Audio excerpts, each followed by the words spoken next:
સુરતની કમાણી સુરતમાં હમાણી, આવી તો બોલે જોરદાર બોલીઓ, આ મારો વાલો સુરતી લાલ્યો. અને મારા ગીરની વાત કરવી હોય તો કે નીરને ચિતરિયા, વીરને ચિતરિયા ને ચિતરિયા ઘણા વજીર, હું શું જાણું આ મારા મલકને, એવું છે આ મારું ગાંડું ગીર. જોરદાર છે. આમ તો અત્યારે ઊંઘ આવે નાઇટમાં, પણ ચા પીવાની હોય. આજે હું તમને શબ્દની ચા પીવડાવું.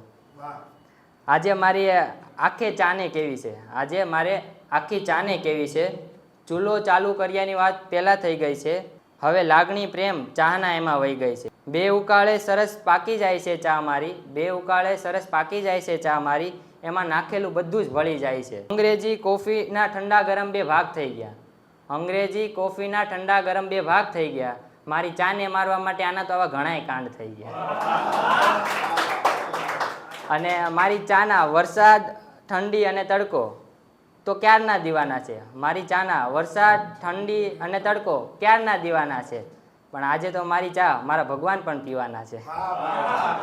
અને સોશિયલ મીડિયાની થોડીક લાઈફમાં અટવાયેલું છે તેનું મુક્તક એક કે અહીં બધા લાઇકથી લાઇક થાય છે, અહીં બધા લાઇકથી લાઇક થાય છે, બાકી બધા તો આમ જ સાઈડ થાય છે, એકની વાય જ બધા પકડી રહે.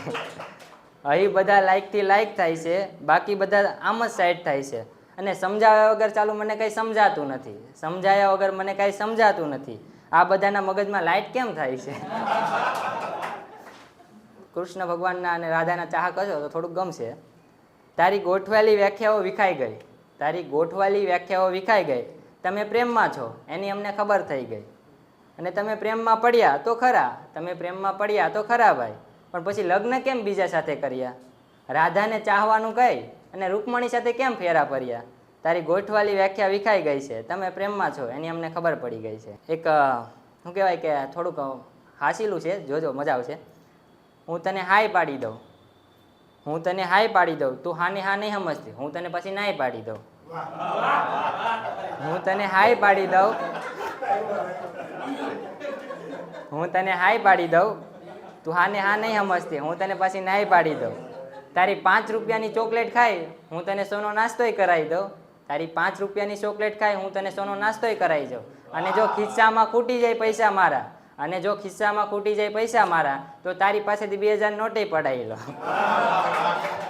હું તને હાય પાડી દઉં, તું હાને હા નહીં સમજતી, હું તને પછી નાય પાડી દઉં, અને તું ફરવા જવાનું કે, અને તું ફરવા જવાનું કે ને તો મનમાં તારી શંકા છે તો તેને દૂર કરી દઉં, ને દૂર કરી દઉં તો તું ફરવા જવાનું કે ને મનમાં તારી શંકા છે તો હું શંકાને દૂર કરી દઉં, ગાડી મારી હોય પણ ગાડીમાં પેટ્રોલ તારા નામનું કરાવી દઉં.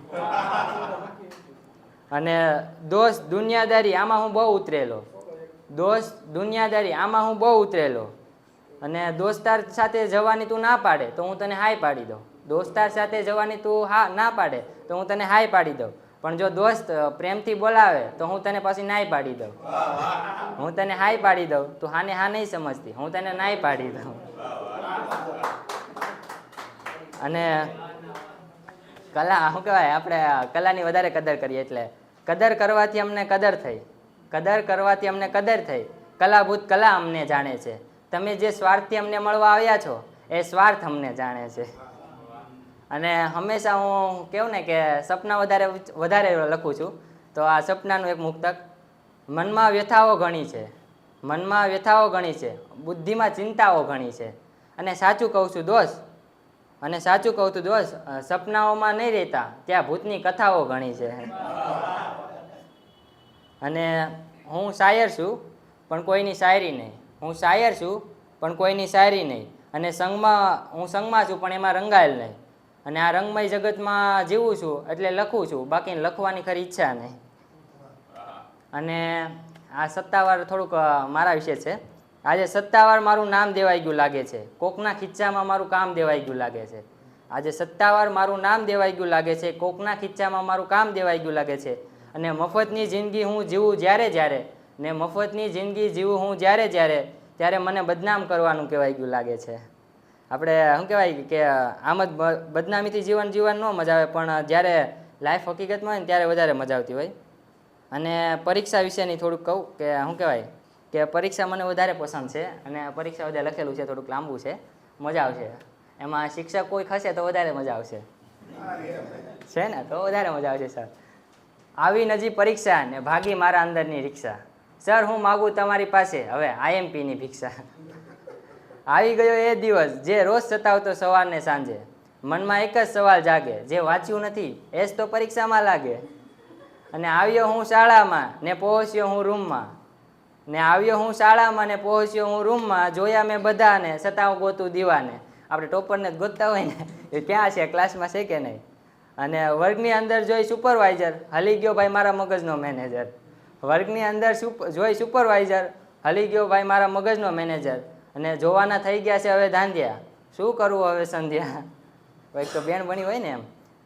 ઘંટી વાગી પેલી ને બેઠો પાટલીએ છેલ્લી. ઘંટી વાગી પેલી અને બેઠો પાટલીએ છેલ્લી. પત્તા આપ્યા ખાલી અને નામ લખ્યું એમાં મેં પાલી. અને મેં જોયા બધા પ્રશ્નો અને યાદ આવે પહેલા સ્વપ્નો. પેપર જોઈએ ને. મેં જોયા બધા પ્રશ્નો અને યાદ આવે પહેલા સ્વપ્નો. થયો હું પરીક્ષામાં ફેલ અને પપ્પાએ બનાવ્યું ઘરને જેલ. મૂંઝવણ થાય ત્યારે સપના ઘણા બધા આવે ભાઈ પરીક્ષાના સમયે. અને પછી વાગી ઘંટી બીજી અને કીધું સૌ લખો બીજી.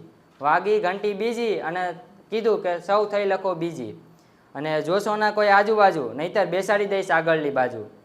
અને થઈ પરીક્ષા પૂરી અને રટે છે બધા પોતાની સ્ટોરી.